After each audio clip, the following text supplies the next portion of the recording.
지난 3년간 윤석열 정부 많은 걸 해냈습니다.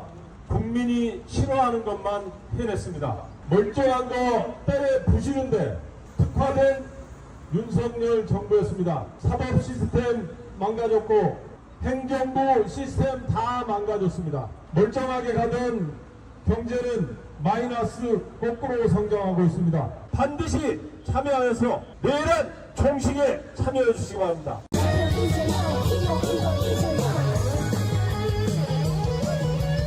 이재명 대통령을 이제 후보 시절부터 아니면 제가 이제 국회의원 돼서 이제 가까이서 좀 보게 되잖아요.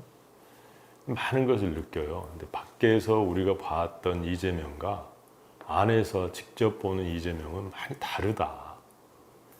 대표적으로 보면 이재명 대통령은 기본적으로 모든 생각이 국민에 있습니다. 그러니까 뭐 이념적으로 좌파냐 우파냐 아니면 이런 개념이 아니고 국민을 앞에 두고 국민에게 가장 보탬이 되는 게 어떤 거냐라는 기준에서 의사결정을 항상 하시더라고요. 그래서 이런 분이 대통령 하면 대한민국이 괜찮아지겠다라는 생각을 많이 했습니다.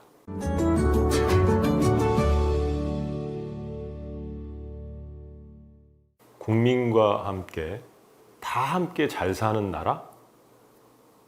사회통합도 이루어지면서 이런 나라가 되지 않을까 싶습니다. 특히 뭐 윤석열 정부 3년 동안 대한민국이 심하게 갈라져 있었지 않습니까?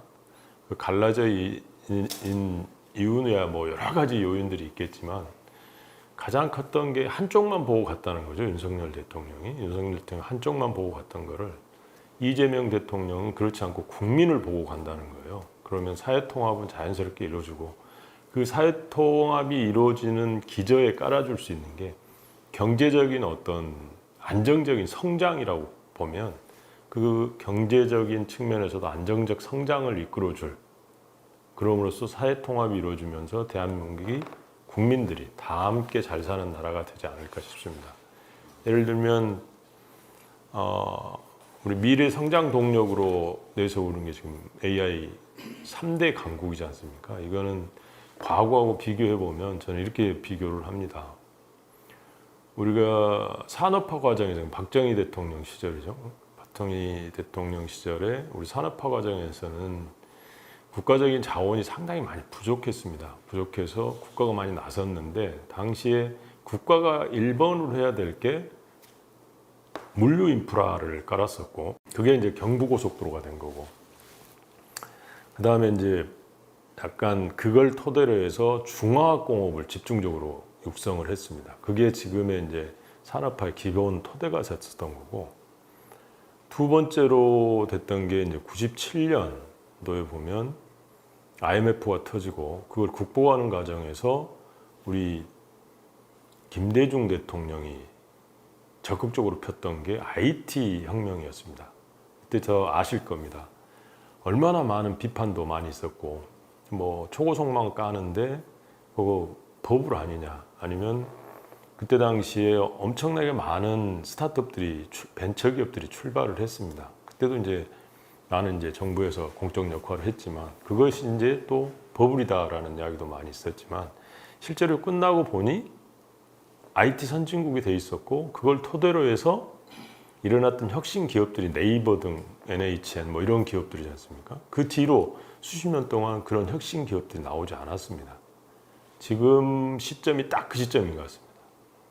그러니까 IMF보다도 더 힘든 상황에서 극복해내야 될 것이 무엇이냐. 그 기제가 이제 인공지능이라고 보신 거죠. 인공지능을 제대로 깔아준다면 또 한 번의 도약 기회가 되었다라고 봅니다.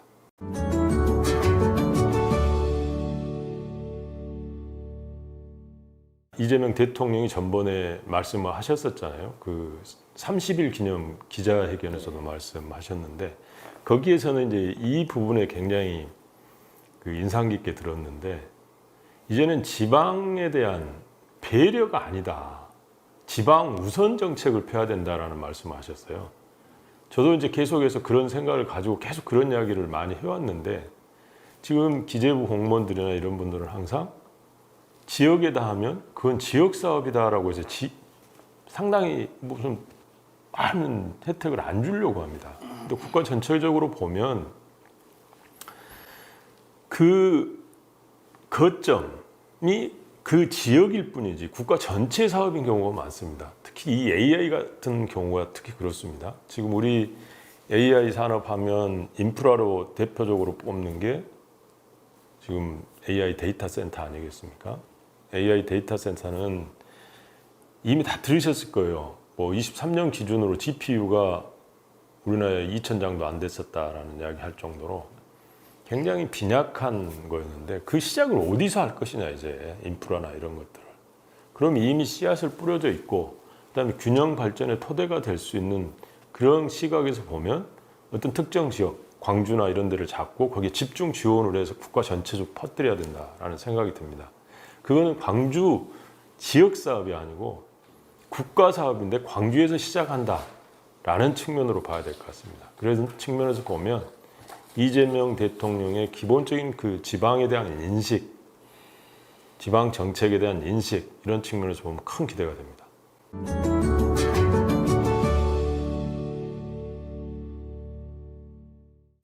네, 상당히 어깨가 무겁습니다. 여러분도 다 아시겠지만 이재명 정부는 인수위 없이 출발을 했습니다. 그러나 당하고 이재명 대통령이 그동안 5, 6년 동안 준비해놓은 10여 년 동안 준비해놓은 그런 것들이 있었기 때문에 나름대로 안심은 됩니다만은 우리 당 입장에서 보면 이재명 대통령이 끌고 가야 되는 그 정부와 우리가 합을 잘 맞춰서 그것을 잘 미트를 시켜줘야 된다는 겁니다. 그런 측면에서 원내 지도부 한 사람으로서 상당히 부담이 크고요. 또 하나는 우리 광주 지역구 문제입니다. 광주 전체가 살아야 결국은 지역 균형 발전의 어떤 모델이 될 거고 그게 광주가 AI 국가 시범 도시로 제대로 육성이 됐을 때 가능하리라고 봅니다. 이 두 가지 목표를 향해서 최선을 다하겠습니다. 감사합니다.